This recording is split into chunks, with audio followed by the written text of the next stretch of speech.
Hello, this is the UCLA Housing Voice podcast, and I'm your host, Shane Phillips. This week's episode is with Professor Esther Sullivan, and our subject is manufactured housing.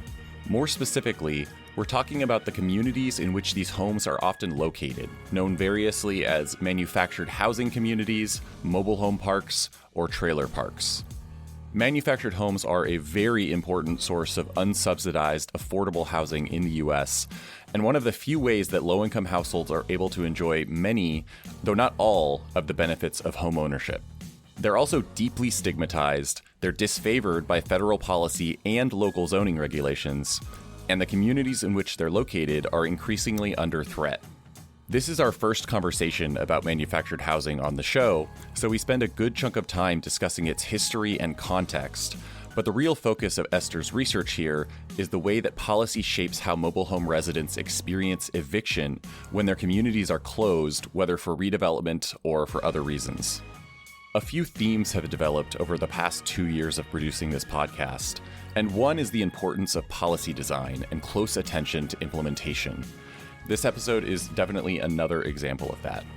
Esther compares Florida, which offers protections and financial support to manufactured home residents facing eviction, with Texas, where residents are pretty much on their own. Despite its protections, Florida residents are arguably worse off because of how poorly executed its programs are. This outcome is by no means inevitable, and the lesson certainly is not to follow Texas's lead on this. But this research does highlight once again how important it is to get the details right. The Housing Voice podcast is a production of the UCLA Lewis Center for Regional Policy Studies, with production support from Claudia Bustamante and Jason Suteja, with Divine Mutoni helping us out with transcripts. If you want to reach the show, you can email me at shanephillips@ucla.edu, and you can give us a 5-star rating at Apple or Spotify. Now let's get to our conversation with Professor Esther Sullivan.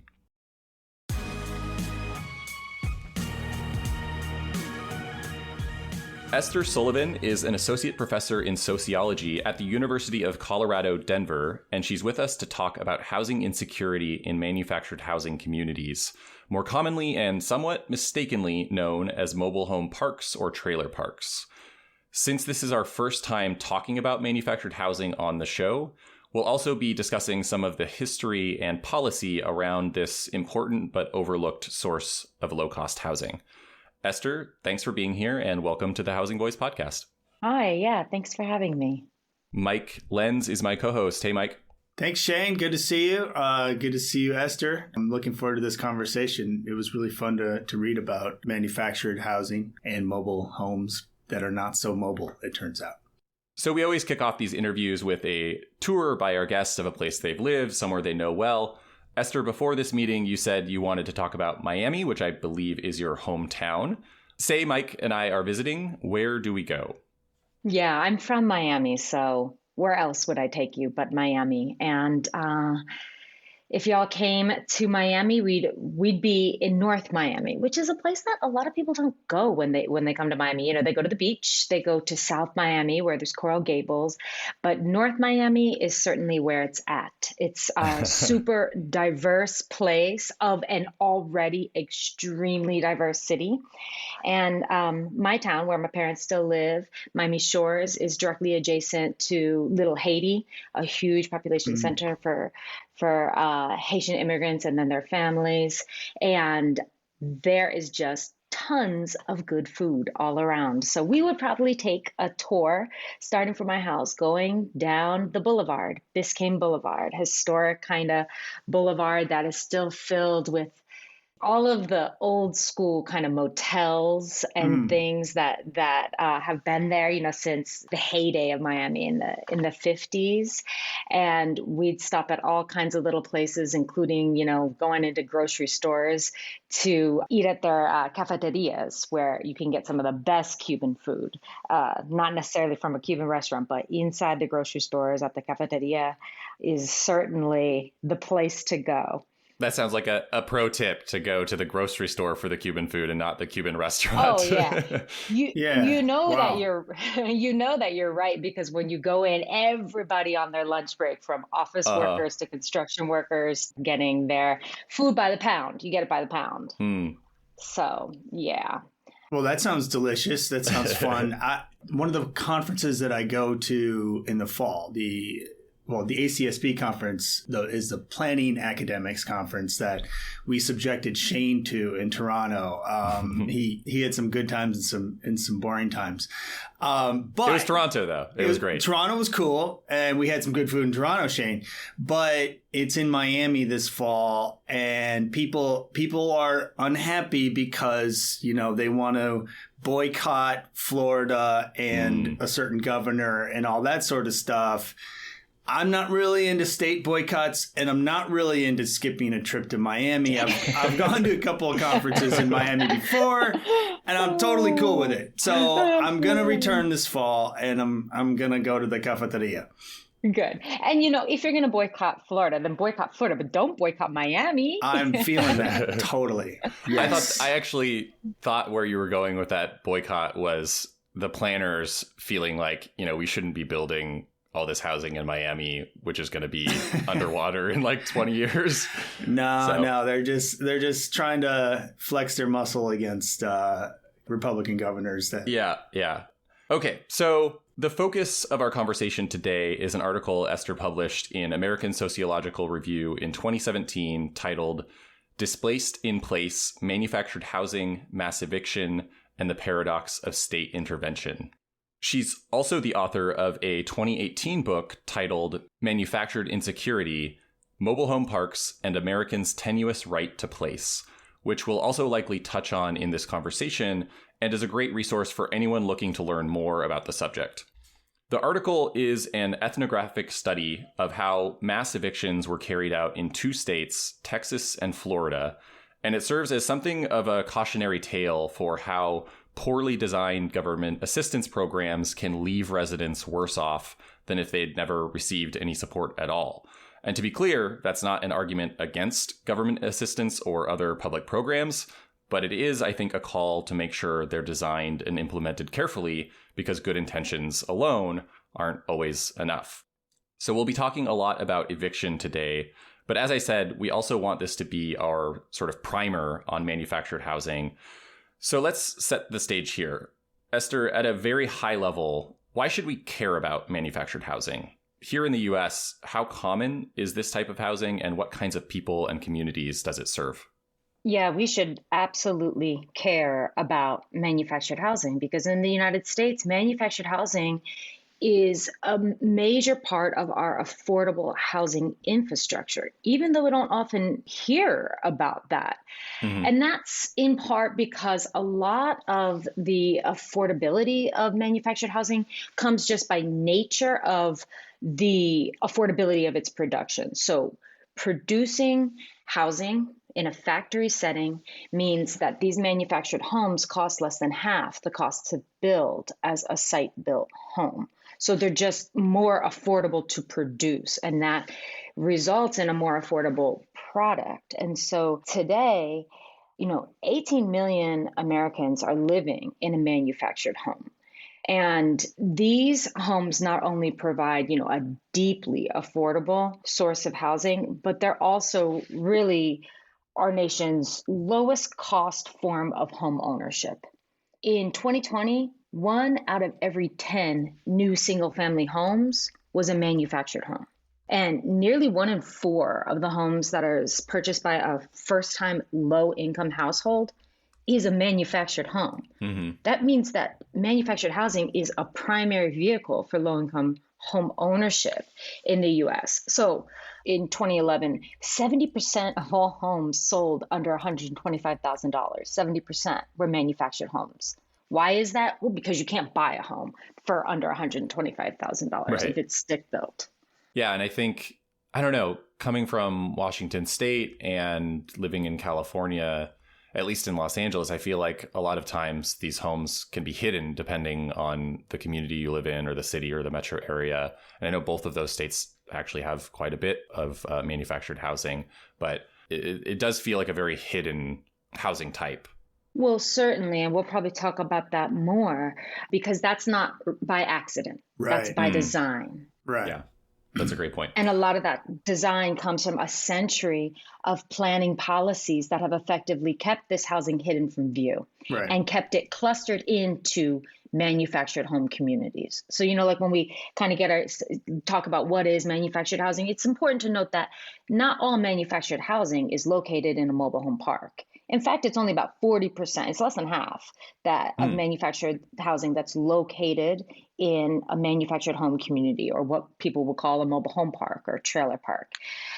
Now, in many cities, planning ordinances will require that manufactured housing can only be sited in a manufactured home community or a mobile home park. But, in more outlying areas and sometimes within metro areas, these homes can be sited on a piece of property that you also own, that the homeowner owns. And in that case, they're not really too different from just the structure is different, from a site-built housing. But the basic housing, the land tenure and all of those things are the same. Yeah. We're going to talk a lot about mobile home communities, and there the housing tenure is quite different because you don't own the land, you're renting it. Yeah. So let's get into that a little bit further, kind of taking this one step further back. Like, what is manufactured housing? What do we get wrong when we refer to it as mobile homes or trailer homes?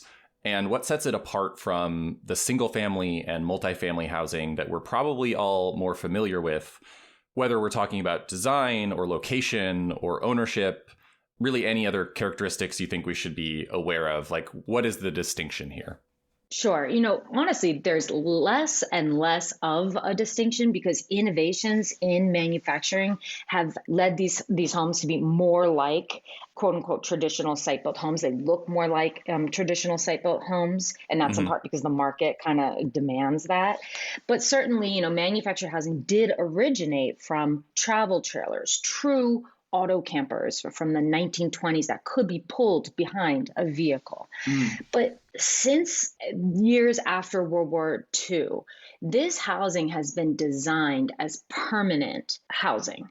So manufactured homes are designed and produced in a factory. And that's really the only thing that distinguishes them from site-built housing. Their dimensions are different because they need to be pulled down a highway, right, to be transported from the factory and installed on site.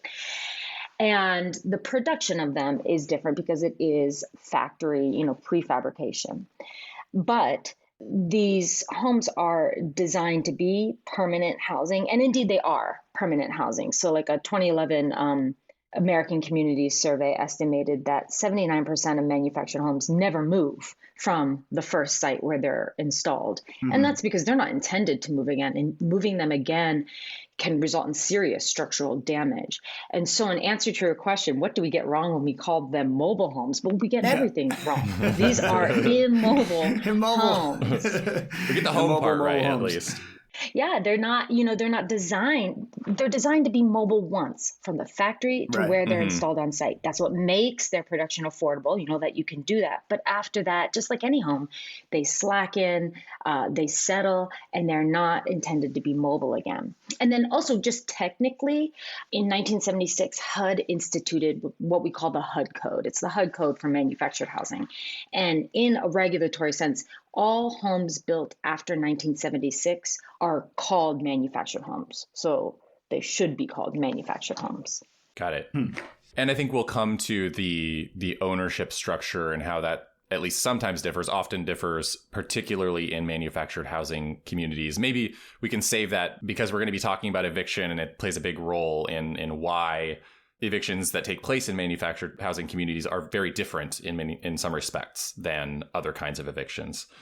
But in recent years, I've gotten more interested in the history of manufactured housing in the US and the policy and regulation that's shaped its impact and growth or contraction, as it may be here. And a while back, I came across this presentation from 2018 by Schmitz, Texera, and Wright, which we'll put in the show notes. It argues that the U.S. Department of Housing and Urban Development, HUD, and the National Association of Home Builders played a major role in the genesis of our housing supply and affordability crisis, really by undermining manufactured housing in pretty much every possible way starting in the 1960s. And I think, attributing our housing crisis to this is maybe going a bit too far, but it does seem like it played a role. This statistic from that presentation blew my mind, that in the 1960s, anywhere between 10% and 60% of detached single-unit houses were factory built, depending on the year. So up to 60% of single-family homes built in a year were manufactured homes.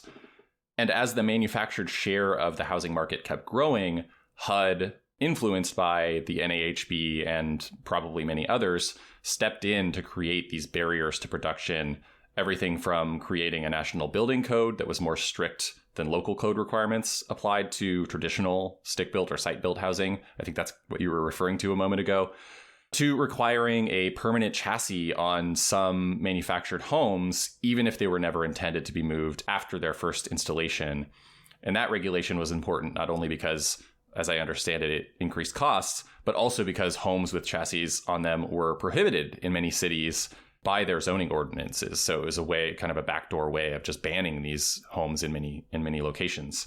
To the extent that you're familiar with the rise and the fall of manufactured housing in America and the reasons behind it, could you share some of that with our audience? I think this history is really interesting.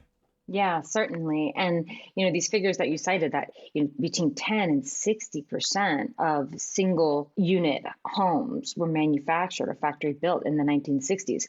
This is right. I mean, the 1960s and into the 70s was really a boom time for manufactured housing and also for manufactured home communities for the first mobile home parks. And that's why a lot of these parks date to that period.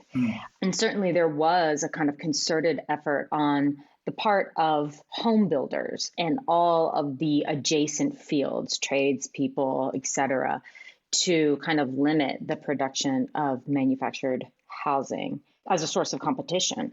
But, my work has focused actually more on the limitations that came from local jurisdictions, from planners, and how that has really limited the supply and the ability to place a manufactured home within an existing community.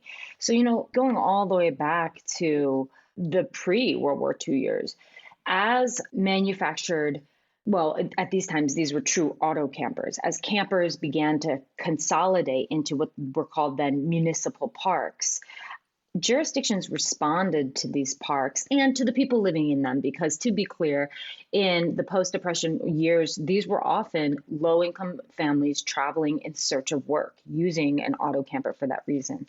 Municipalities responded to this population by enacting restrictive ordinances and using zoning to outright prohibit manufactured housing or require that it be located only within a manufactured home community, and that those communities be zoned out of any zone that was zoned for residential or single family. That's why today we see across the nation that manufactured home communities are more often located in commercial and industrial zones. And so this is a really long history of using planning in this way. And it continues today. So like in Ralph Pendle's survey of land use regulations across the 50 largest metro, they calculate that half of local governments within the 50 largest metros, have a zoning ordinance that outright prohibits the placement of manufactured homes. And that's really common. And that's why we don't see the production of new manufactured housing communities, because local regulations make it so difficult for a new community to be developed. And these local zoning codes make it really difficult for even the placement of a single manufactured home on a lot. Most often, manufactured housing cannot be located next to single family housing. Sounds like we have a new fair housing fight. Or, I mean, maybe not new. I mean, maybe I'm just new to this relatively new to this idea. I mean, I've been exposed to your work, Esther, on this for 3 or 4 years, but I don't hear a lot of conversations about this in fair housing. And we'll talk about policy towards the end today, but this is a very obvious form of exclusionary zoning that we have and have had for a long time. Yeah, I completely agree.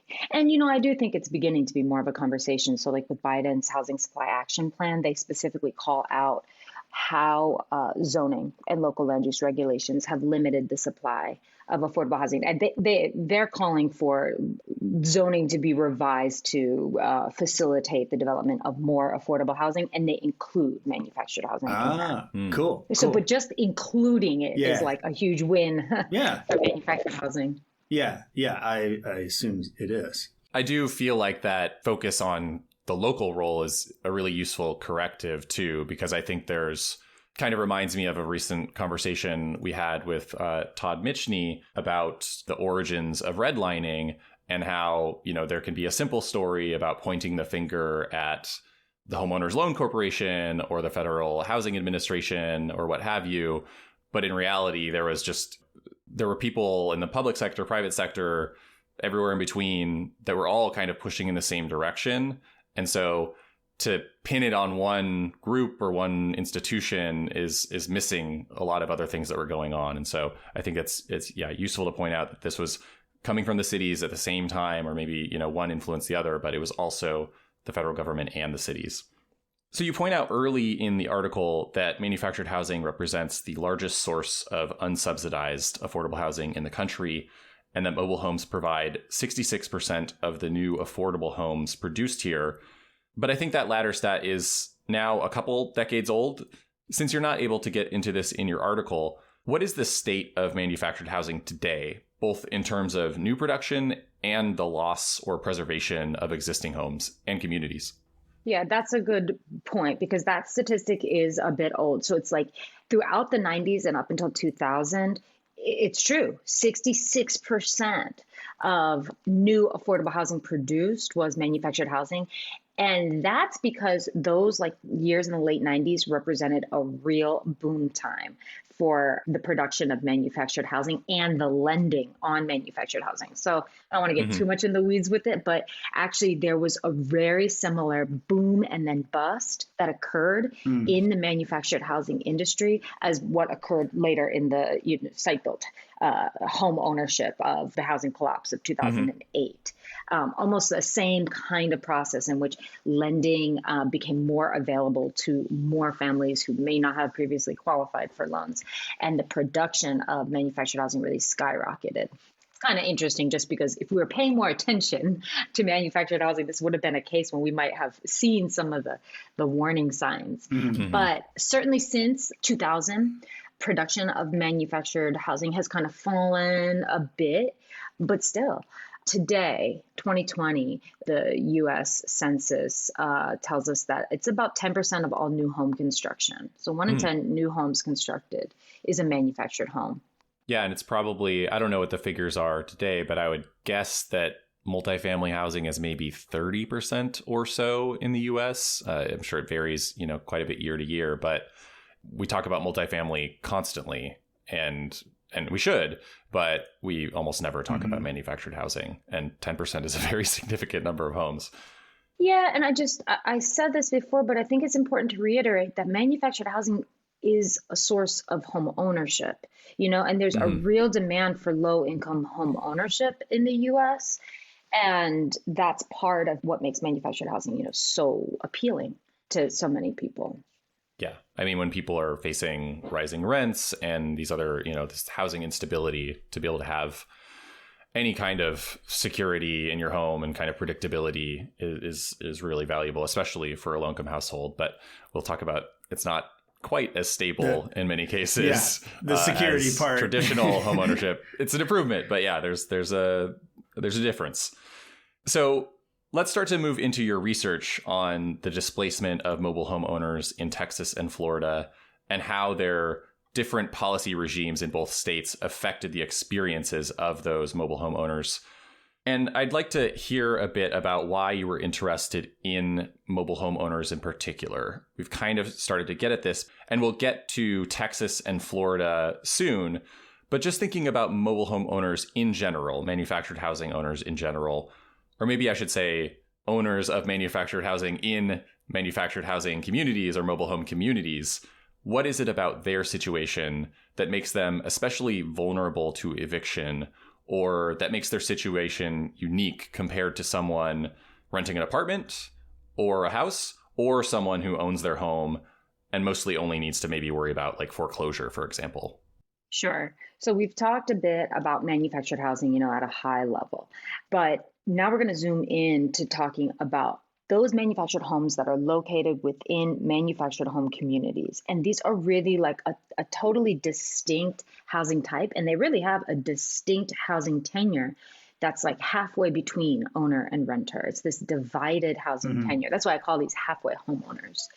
In mobile home communities, in manufactured home communities, about 80% of residents across the nation own the home.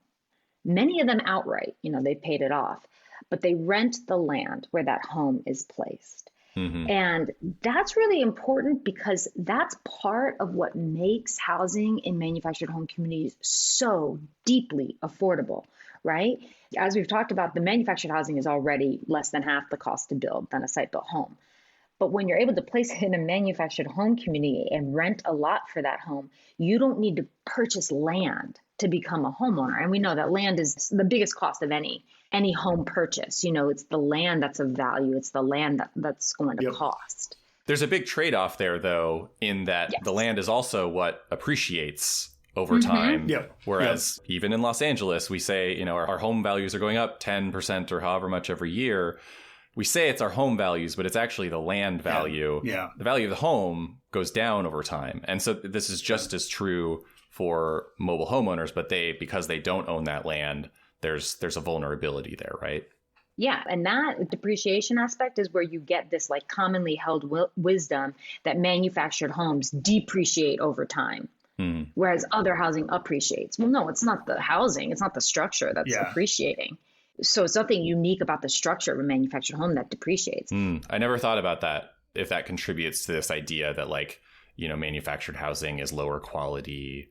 It's just not worth it. It's not worth anything. Or that's super interesting. All of our homes are declining in quality, right? Yeah, like there's something qualitatively different about these site-built structures. And they are different, but they're not magically appreciating in a way that manufactured homes are not. Economists have shown that in cases where manufactured homeowners own the land, their homes appreciate relatively similarly to nearby site-built housing. There you go. So beyond this issue of appreciation, that's certainly an issue in manufactured home communities. But the bigger issue is just the lack of property rights, the lack of tenure security, the lack of rights to the land under these homeowners' homes makes them extremely vulnerable to multiple kind of forms of housing insecurity. And that's everything from rent hikes to fees upon fees that owners of the manufactured home communities, landlords charge, to failure to maintain properties, which can put these residents at risk, especially in times of a disaster, a flood. And ultimately, the thing that I discuss in my book, which is that landlords can decide to close these parks, to sell that property for a more lucrative, land use, to simply retire and get out of the business, all kinds of reasons. And in doing so, they produce a mass eviction, sometimes hundreds of households in a single moment who need to find a way to move these immobile homes in order to hold on to their largest asset and usually all their accrued housing wealth. So Esther, the ethnographic approach to this research is fascinating and, so much deeper than most social science research, and certainly not what I do. And I think we would love to hear from you the fuller story of how you did this, how you selected your cases, and it entails you identifying mobile home parks that were likely to be closed soon and moving in yourself as a resident months before eviction notices were served, so you could experience this alongside the other residents at every stage, from before the eviction notices were served to after everyone had left. So we'd love to have you walk us through that experience and your reasoning for taking this approach to this important topic. Because residents in manufactured home communities have this divided tenure, where they don't own the land under their homes, they're vulnerable to these mass evictions. And I saw manufactured home communities close in Texas, where I was doing my PhD at the time. And I just wondered about where these residents went and how they strategized over a move like this, which is so much more complex than a standard eviction, because you're moving yourself, your household, and your largest asset. Right. For lower income Americans who have achieved the American dream of home ownership, almost all of their household wealth is tied up in their home. Right. Moving sucks enough without moving your house. Yeah. Without having to take the whole house with you. Yeah. And so I wondered, how did they accomplish this, and what really is even the system? So I began the work by using geographic information systems, GIS, to map closures. I chose one Texas county, basically Harris County, Houston, because that's the county with the most manufactured housing in Texas, which is the state with the most manufactured housing. And I mapped closures over a decade. Parcels that were coded as having a land use of manufactured home community, where that land use changed to something else over time. And using this kind of spatial analysis, I got a sense of where park closures might occur. And certainly that park closures were occurring in Houston. Hundreds of communities closed over that time period, which we have to think is many thousands of these manufactured home community households. But that did not give even the beginning of the picture, which is really about, the process. And that's what ethnography, which is the social science method of gathering data embedded within a community alongside people who are experiencing whatever phenomenon is of interest, to the researcher, experiencing that phenomenon and documenting it over time. So ethnography is really good at capturing process. Any type of social phenomenon that's a process occurring over time. And that's really what an eviction is, right? It's not a moment in time, certainly. It's a process of becoming evicted, of grappling with eviction, and then of picking up the pieces afterward, really. Mm-hmm. So it was clear to me early on that I needed to be in place, hopefully before the moment of eviction, and document that over time within these closing communities. And that's how I designed my study.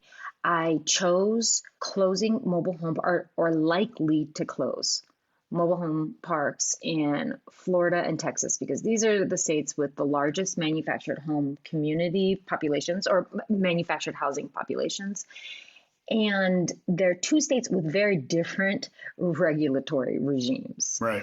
So, an object of analysis for me in this study was how evictions unfold under different state laws that kind of structure the compensation that people might receive, the support that they might receive, and their basic protections like length of notice period, that kind of thing.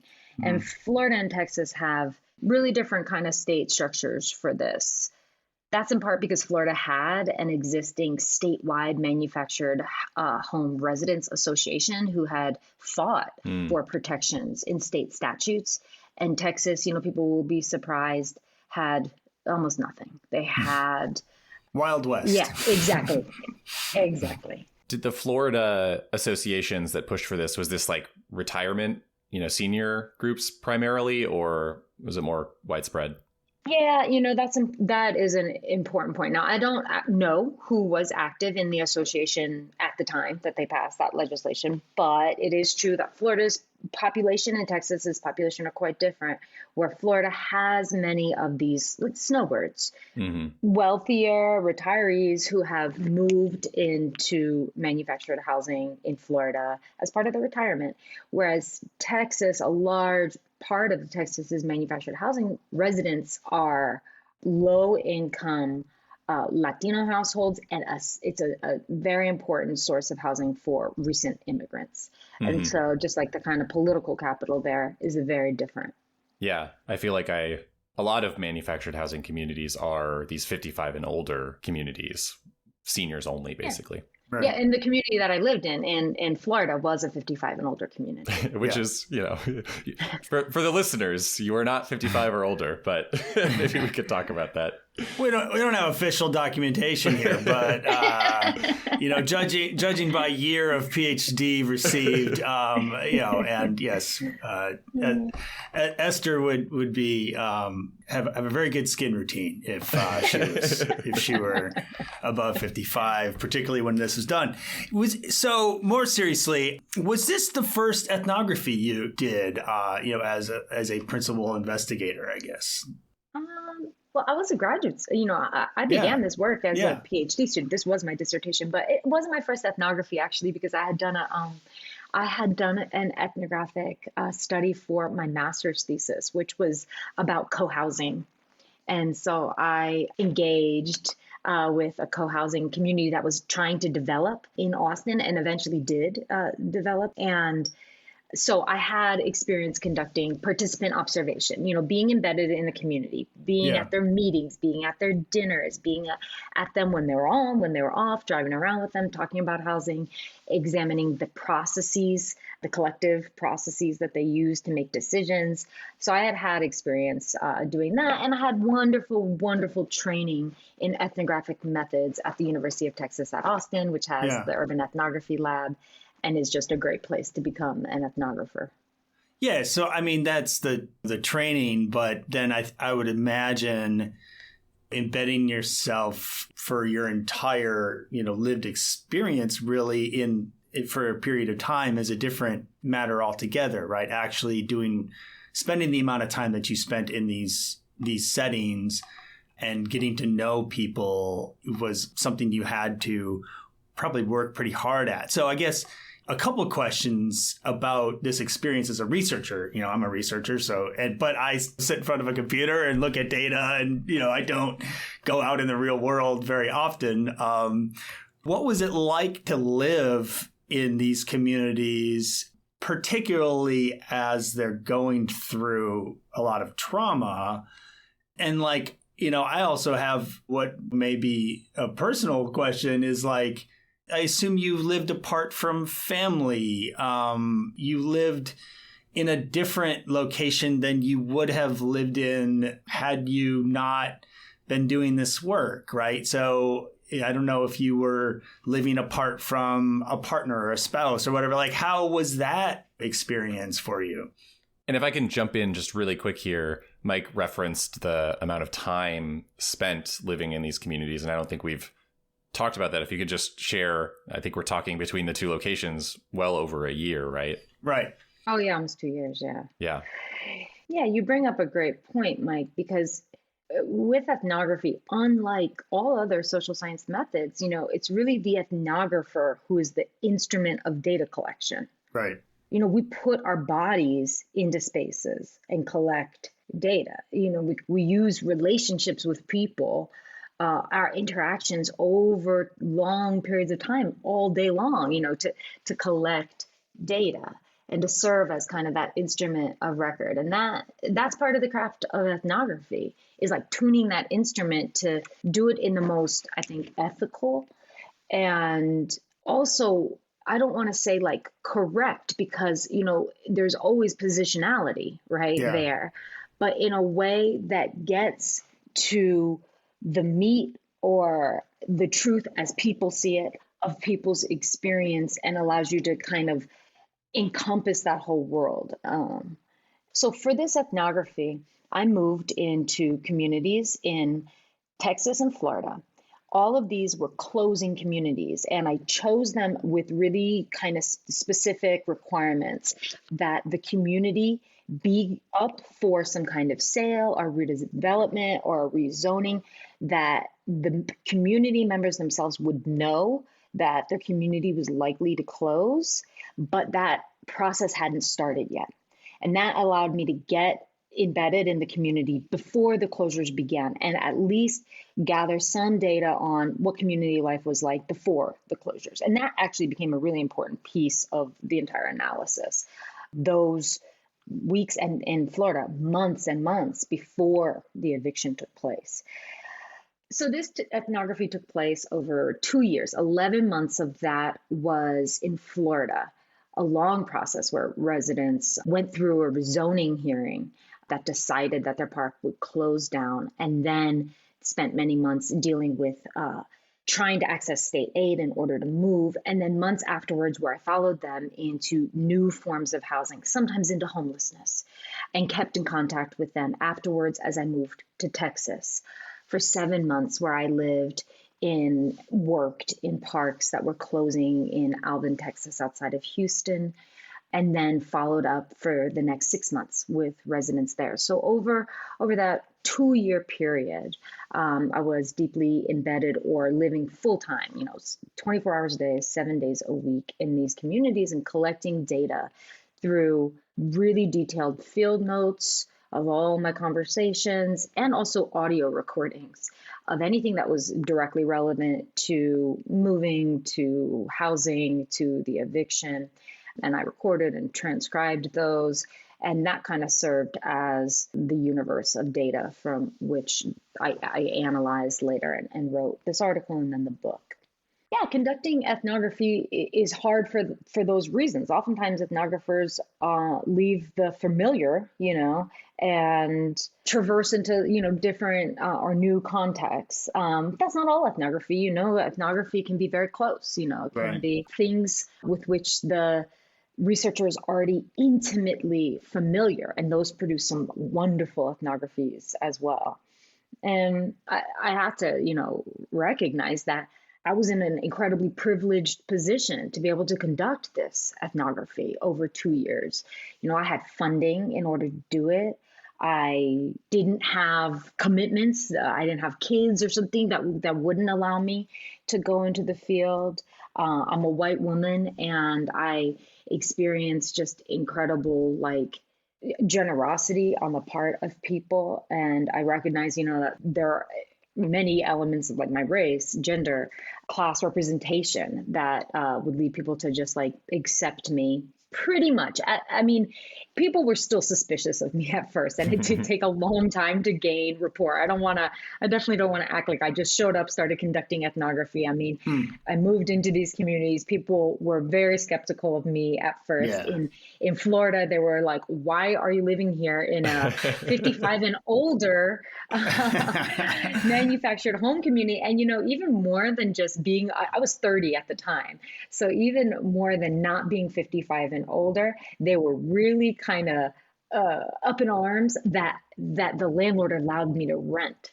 Right. It's kind of a funny, we know that there's a real stigma, as much as there's a stigma against, manufactured housing, there's a stigma against renters. And so these manufactured housing community residents who really identify as homeowners were kind of up in arms that the landlord allowed me to rent a house for a mobile home in the community for the period that I was there. But they also kind of said well, everything's going to hell because now we're getting evicted. So, they're just letting the community go downhill. But over time, with these doctoral student renters coming in. Yeah. Look what the cat did. Yeah. So it was a slow process of gaining rapport, but ultimately I did. And then in Texas, residents were skeptical of me because these communities were, 97 to 100% Latino. Many people were recent immigrants. And the way that the parks outside of Houston offered housing was oftentimes through social networks. People would know someone who was immigrating to the United States or needed housing, and they would let them know about an opening in the manufactured home community. And so they were really tight-knit communities where people knew each other, were related to each other. And one resident, who later became a dear friend, told me the first time I showed up on her porch, she thought I was a social worker and was quite concerned at why I was there. So, of course, part of the ethnographic method is that slow process of gaining rapport with participants in the study over time. Wild. Yeah, and I'm sure that's part of why it takes such a long time. You have to invest those months and years. So getting now into the experiences of eviction and the different ways that Florida and Texas regulate mobile home parks and the kinds of assistance that they offer when these evictions are occurring, could you give us an overview of how each state deals with this, and then tell us how they play out in the lives of residents? Both states are pretty laissez-faire and market-oriented, so I think listeners might be surprised to hear that Florida has a lot more protections than Texas. And then I think that surprise would be compounded by how much worse the experience actually was for those Florida mobile homeowners, despite the additional regulations and protections and assistance that the state law requires. I chose Texas and Florida as the sites for this study precisely because they had very different kind of state systems of protections and aid in the event of a mobile home park closure, one of these mass evictions where a landlord sells the land or redevelops the land, or code enforcement requires that community to be closed down and residents are all forced to move.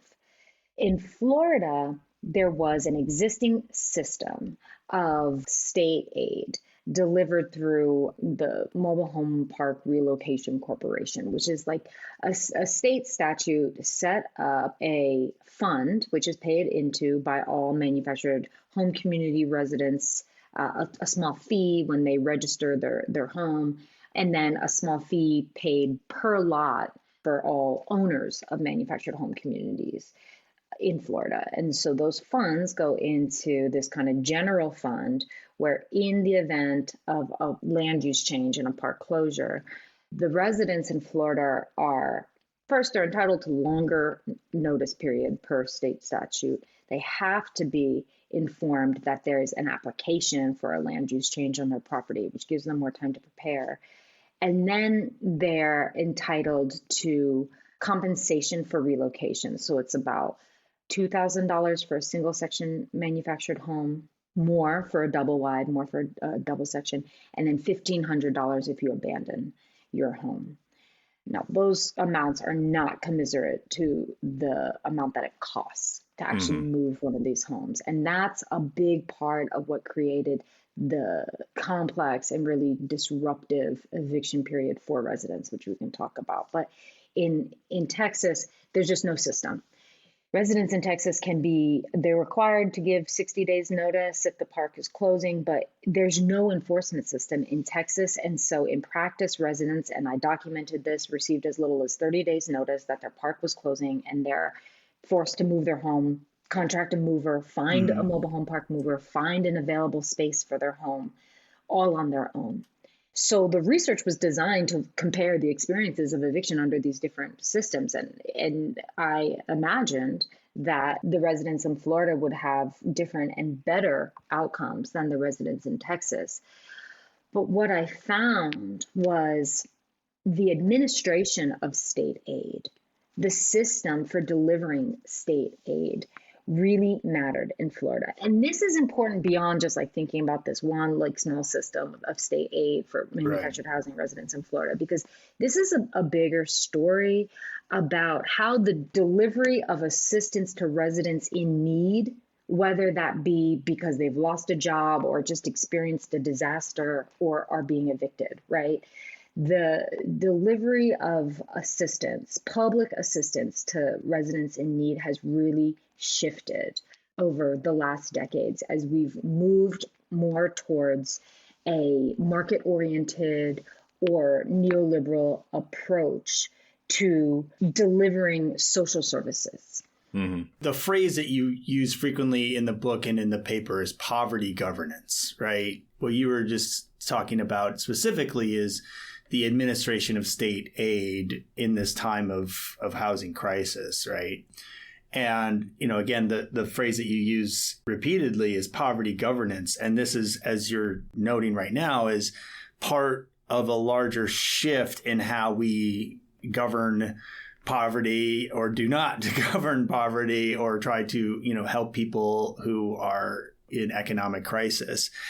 And so this is a good time, I think, to talk about how state and federal governments have shifted their kind of responsibility in the way that they administer state aid, and, specifically how this affects what you find in Florida and Texas in poverty governance in manufactured housing. Yeah, I think as you talk about poverty governance, if you can tie that into how the Texas and Florida residents experience their evictions. Right. Right. We understand that Florida has this more complicated system and more aid in place and so forth. And yet you did not find that the residents there actually felt that they were better off because of it. And so, how does that all come about? Like, what were the experiences like? I use this term, poverty governance, to explicitly make links between this specific housing program and these larger frameworks that have really transformed as market-oriented and neoliberal approaches to delivering aid have shifted. And so a big part of that, in an era of neoliberal restructuring, which, here this term is used in all kinds of different ways, right? Right. And here I'm really talking about the program of neoliberalism as I'm highlighting its preference for private over public control. And it's prioritizing social service provision that's delivered through kind of market-oriented approaches or with public-private partnerships. Sort of like creating a profit incentive to solve social problems. Well, it certainly does create a profit incentive to solve social problems. I didn't intend that to be too positive a framing, but because I think you could definitely interpret that in a very negative way. That's sort of more how I intended it, at least. Is it a bug? Part. Is it a feature? Yeah, exactly. Yeah. Right, exactly. Because the justification would be more like, the market can do things or deliver things more efficiently than the state ever could. Right. The market's going to provide people with the kind of choices that they need in this moment of crisis that the state never could. The market's going to be more efficient. All of these kinds of justifications are behind this restructuring, the intent of this restructuring. But, as part of this restructuring, we see across the board that, regulatory responses to crises like eviction, but also like, disasters, health crises even, occur within a framework where state action is kind of dismantled and direct state regulations are replaced by market logics. And so those market logics creep into the management of those that need public sector services in that moment. So, manufactured housing community, I use this term poverty governance to think about, well, first of all, how manufactured housing communities kind of arise in a context where the state has relieved itself of the duty to directly provide affordable housing, right? That's part of why there's such demand in these manufactured home communities. But they also shape the structure of aid in moments of housing instability, like when these mass evictions occur. And they certainly did in Florida. Right. Where the policy is to involve market actors in the delivery of aid. So Florida relies on this voucher, this aid that's given to residents, $2,000 in order to move their home during a closure of a manufactured home community. And on paper, that sounds a lot better, right, than in Texas, where residents were given no direct assistance, no funds to pay for these really costly and complex moves of their home. But in Florida, the structure of the aid was such that the aid was given not as a direct payment to residents, but instead as a voucher, which could be redeemed through a licensed mobile home mover. And as I document in this paper, that created like an entire cottage industry that kind of sprung up around attracting these vouchers and moving homes into larger, mainly corporately owned manufactured home communities who would provide additional funds to movers because it costs more than $2,000 to move a home. It costs up to $10,000. At that time in Florida, it costs about $10,000 to move one of these homes. It costs more today. So corporate parks would pay for part of the real cost of moving those homes. And in doing so, they would attract these homes into their corporate owned parks. Residents' rents in these circumstances doubled and sometimes tripled when they moved into corporate parks.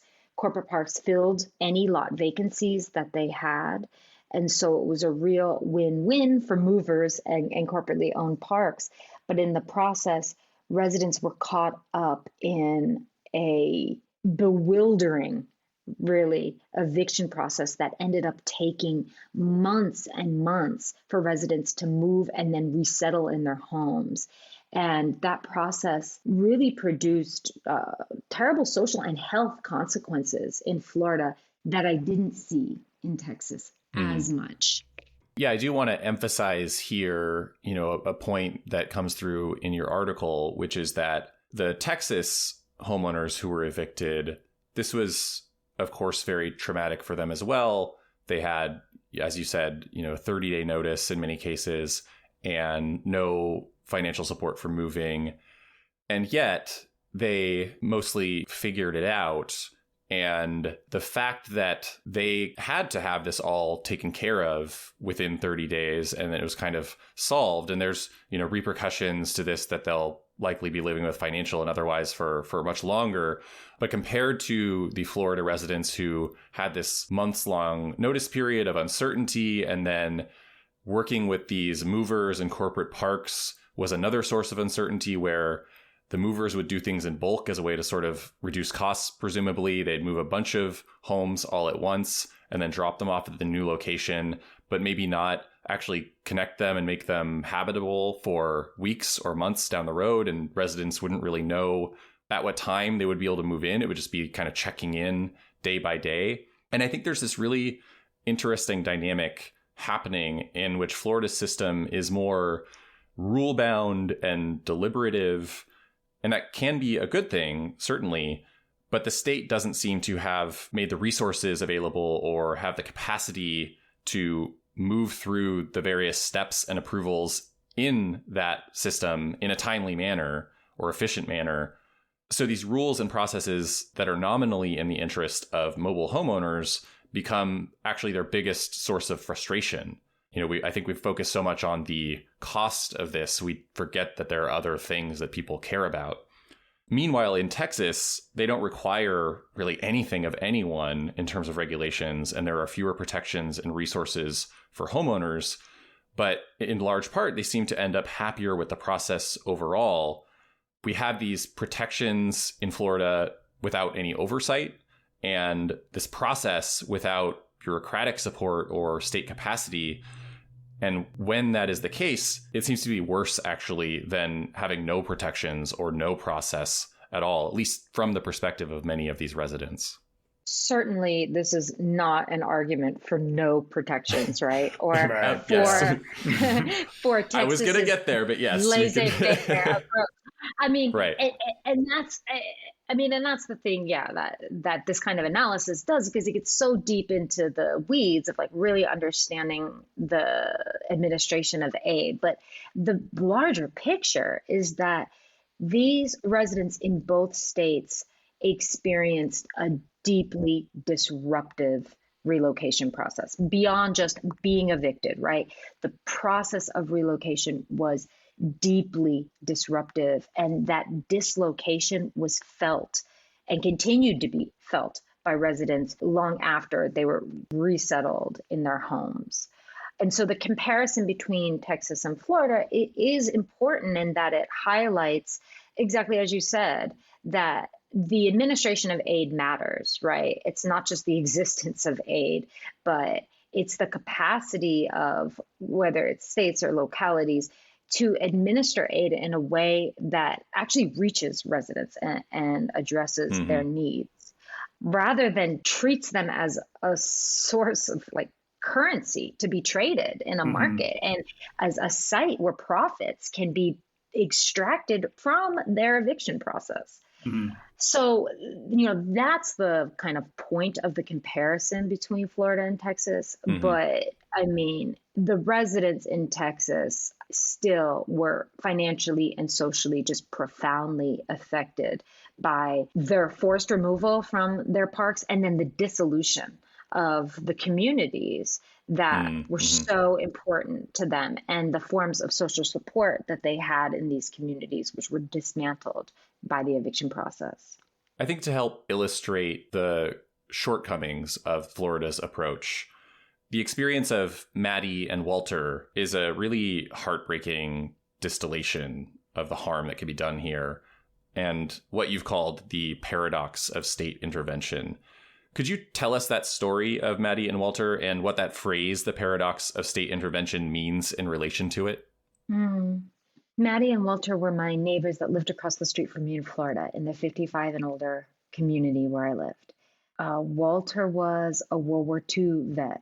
I think they were 94 and 93 at the time.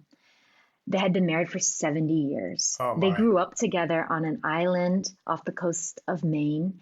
And Walter told me that in their high school class of 7, Maddie was valedictorian and he was ranked number 7. And they were wonderful people. And they were actually part of 3 generations of their family that lived in this manufactured home community. So 2 of their sons and one of their sons' wives and their kids all lived in this manufactured home community and were evicted and flung to different manufactured home communities in different counties by this eviction process as residents just sought out any space that they could find. Now, the administration of the state aid during this process created additional insecurities where as these mobile home movers got contracts for as many as moving 80 individual homes from one park because of this network of, I guess I should call it, because of this web of contacts between mobile home parks and movers and getting the state aid. Some of these movers would get contracts for moving as many as 80 homes from a single park. Whereas in Texas, residents contracted with a single mover to move their home and got it done that way. Maddie and Walter were caught up dealing with these movers who moved their home, and then these 2 94-year-old residents who had many, many existing health issues and mobility issues were out of their home for 6 weeks as they waited for the home to be reinstalled. I mean, their common kind of response to when I would check in on the home, they would just answer with the single word, permits, Esther, permits, we're not there yet. Maddie would go into the ICU following a stroke inside the abandoned trailer they were living in their former park while their home was being installed in this new park. And Walter went and checked on her every day. And I was there during their conversations. The main focus of their conversations was progress on the house, progress on installing the house, on installing the ramp to get Maddie into the house, on plans to fix up their screened porch, which was totally dismantled during the move. And eventually, Walter got back into his house, but Maddie had died over those 6 weeks where she was in the hospital. She never saw her house again. Walter entered it alone. I was with him, and it was heartbreaking. So this is an extreme case in which Maddie died during that period, but across the board, residents experienced very serious impacts to their physical and mental health during this period where they were staying with family or friends or in abandoned trailers or getting housing wherever they could as their homes were reinstalled in these new parks. So we've touched on this already, and I just want to restate, even if the outcomes for the Texas mobile home owners were less bad than those of the Florida residents, they certainly weren't good. And you're very explicit about that in your article. In the conclusion, you make a few recommendations for reform that I was hoping you could talk about, and I'm curious whether you've seen any positive movement on any of this as a result of your work or other people's research and advocacy, whether in Florida and Texas or anywhere else, because I'm sure these issues are not limited to those two states. The bottom line is that these moves are extremely disruptive and they have long-term costs for residents in manufactured home communities, but also for the jurisdictions that are losing a major source of their affordable housing. Housing in these communities is so deeply affordable that it cannot be met by other sources of affordable housing. So just for instance, in the park where Walter and Maddie lived, that park was closed because it became apartments. And the developers of that apartment, they went to the city council and they showed them the percent of units that they were going to set aside at 50% of AMI that would be their workforce housing. And Walter and Maddie, who I went to those meetings with, were shocked to see that these affordable housing units would cost them $1,300 a month in rent. They paid $200 in rent a month. Yeah. They owned their home outright. They'd lived in their park for decades. And this is across the board what happens in these manufactured home communities where there's just no source of housing at these deep levels of affordability, because we have to remember in these communities, most of these residents, a lot of times they own their house outright. In some places, they've bought like a secondhand mobile home. And although that housing is likely dilapidated and there may be some issues with it, they're living at levels of affordability that are just unmatched anywhere else, right? So I say all that to say that the bottom line for policy prescriptions is to keep people in their homes inside these communities, to stabilize this important source of affordable housing, and to enact local or state laws that are targeted towards preserving manufactured home communities, making it more difficult to redevelop them, or in the case that they are redeveloped, provide incentives for landlords to sell to residents themselves and not to Walmart or the next apartment developer, as is often the case. And while I don't write about that in this particular article, I write about it a lot in the book. And that's where we have seen movement in states across the U.S. Since I've been here in Colorado, we've passed two big pieces of state legislation that are both targeted towards providing protections for manufactured home community residents, providing a complaint system for them to be able to register complaints related to their landlord, for them to have longer notice periods in the event of a land use change, and for them to have a system of getting enough time and notice for residents to organize and put together a purchase offer and some designated funding to help them with that purchase offer, so that these parks can be resident owned. So those are the real policy prescriptions that we should talk about, rather than talk about how to make a slightly better, slightly more humane system of actually providing aid in the event that people are evicted and forced to move their home, to different counties or wherever they can. I mean, if that needs to be done, places that are doing it better are places like Oregon, who provide funds that are commensurate with that amount of money that it actually costs to move these homes, like $10,000 to $15,000.